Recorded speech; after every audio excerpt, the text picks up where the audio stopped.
జరుగుతున్నటువంటి చర్చ అనుకుందాం. సెకండ్ టాపిక్ కూడా ఓకే. సెకండ్ టాపిక్ వైసీపీలో రెబల్స్ కంట్లో నలుసుగా ఆ నలుగురు. ఇది మాత్రం తెలుగుదేశం పార్టీలో 23 మంది ఉండి గెలిచి అందులో వంశీ బలరాం గారు అట్లాగే గిరి వద్దాలగిరి గణేష్ వీళ్ళు నలుగురు వెళ్ళారు. వీళ్ళు నలుగురు వెళ్ళిన తర్వాత వాళ్ళలో ఒక్క వల్లభనేని వంశీ తెలుగుదేశం పార్టీని తీవ్ర స్థాయిలో విమర్శించడానికి ఎక్కువ ప్రయత్నం చేశారు. కరణం బలరాం గారు ఎప్పుడు ఆయన ఎప్పుడు మాట్లాడలేదు. గణేష్ గిరి మాత్రం అప్పుడప్పుడు మాట్లాడుతూ వస్తున్నాడు. ఇక వైసీపీ నుంచి నలుగురు బయటకు వచ్చారు. ఈ నలుగురు మాత్రం వైసీపీ పార్టీకి కంట్లో నలుసుగా మారారు. తెలుగుదేశం పార్టీకి 19 మంది ఎమ్మెల్యేలు ఎలా వైసీపీ మీద యుద్ధం చేస్తున్నారో ఉన్నారో కానీ వీళ్ళు మాత్రం ఈ నలుగురు మాత్రం వాళ్ళందరికంటే ఎక్కువ యుద్ధం చేస్తున్నారు. ఎంత యుద్ధం చేస్తున్నారంటే ఆనవ రామనారాయణ గారు ఏమన్నా స్మూత్గా పెద్ద మనిషి తరహాలో ఆయన వాయించేస్తున్నాడు. నెంబర్ 1. కోటమిరెడ్డి శ్రీధర్ రెడ్డి తనదైనటువంటి తరహాలో సవాళ్ళు విసురుతూ ప్రతి సవాళ్ళు విసురుతూ అతను ఎప్పుడైనా సరే సిద్ధమని చెప్పని మాటకి మాట వేస్తూ అసలు ప్రభుత్వాన్ని అనేక అంశాల్లో ఇరకాటంలో పెడుతూ ఉన్నారు.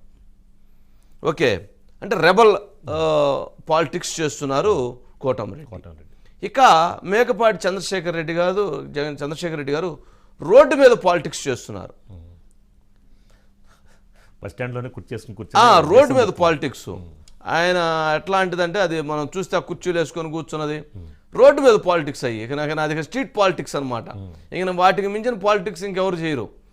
నేను అంత చేసాను, మేము ఇంత చేశాను, అట్ట గెలిచాము, ఇట్ట గెలిచాను, ఇదే అతను అసలు మా వల్లే నువ్వు ఉన్నావన్నట్టు చెప్తున్నారు ప్రభుత్వాన్ని.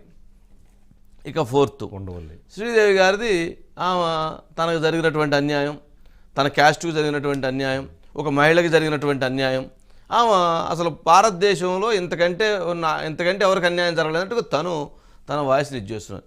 వీళ్ళు నలుగురు నిజంగా ప్రభుత్వానికి చాలా కంట్లో నలుసులా మారి ప్రభుత్వాన్ని ఈ తెలుగుదేశం పార్టీ ఎమ్మెల్యేల కంటే వీళ్ళు ఎక్కువగా డ్యామేజ్ చేస్తున్నారు.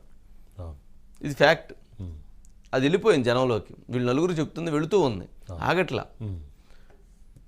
అంటే వైసీపీ కూడా దాన్ని ఏ రకంగా కౌంటర్ చేయాలో, కౌంటర్ అటాక్ చేయాలో వాళ్ళకి అర్థం కావట్లా. అసలు వాళ్ళు మాట్లాడుతున్నటువంటి అంశాలు, వాళ్ళు అడుగుతున్న ప్రశ్నలకు ఎక్కడ సమాధానం లేదు. వైసీపీ పార్టీ కూడా దాని మీద మాట్లాడకుండా సౌండ్ చేయకుండా వదిలేద్దాము అనేటువంటి భావంతో వదిలేయటం వల్ల కొంత తెలివిగా వైసీపీ వ్యవహరించి ఆగింది. కానీ లేదంటే వాళ్ళు కౌంటర్ అటాక్ మొదలుపెట్టి మాట్లాడుతూ ఉంటే ఇష్యూ బాగా ఫ్లేరప్ పెద్దదైపోయింది. ఇప్పటికి అయింది, బట్ ఇంకా అయ్యేది. కానీ వైసీపీ వ్యూహాత్మకంగానే దాని మీద మాట్లాడకుండా కొంత సైలెంట్ అవటం అనేటువంటి జరిగింది. ఇది ఒక కీలకంగా రాజకీయాల్లో ఎప్పుడు కూడా శత్రువుతో ఫైట్ చేయటం అన్నది ఎప్పుడు కూడా బాగానే ఉంటుంది.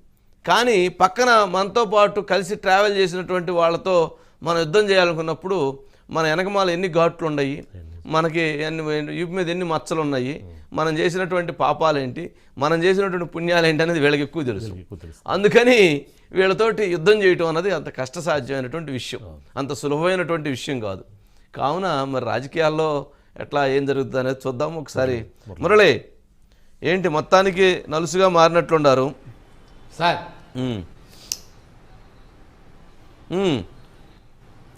ఏం లేదు సార్, రాష్ట్రంలో ప్రధాన ప్రతిపక్ష నేత చంద్రబాబు నాయుడు మాట్లాడినా, లేదా జనసేన అధ్యక్షుడు పవన్ కళ్యాణ్ మాట్లాడినా, వైసీపీ పార్టీకి సంబంధించినటువంటి నాయకులు ఇటు ఉత్తరాంధ్ర నుంచి రాయలసీమ వరకు జిల్లాకు ఒకళ్ళు ఇద్దరు ఒంటికాల మీద లెగిస్తారండి.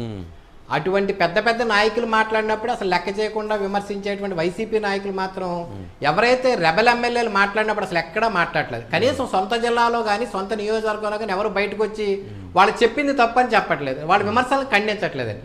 ఎందుకంటే ప్రధానంగా అలా ఖండిస్తూ పోతే కనుక వీళ్ళు నెమ్మదిగా ఆ పార్టీలో ఉన్నటువంటి లొసుగులు కానీ, ఆ పార్టీలో అంతర్గతంగా జరిగినటువంటి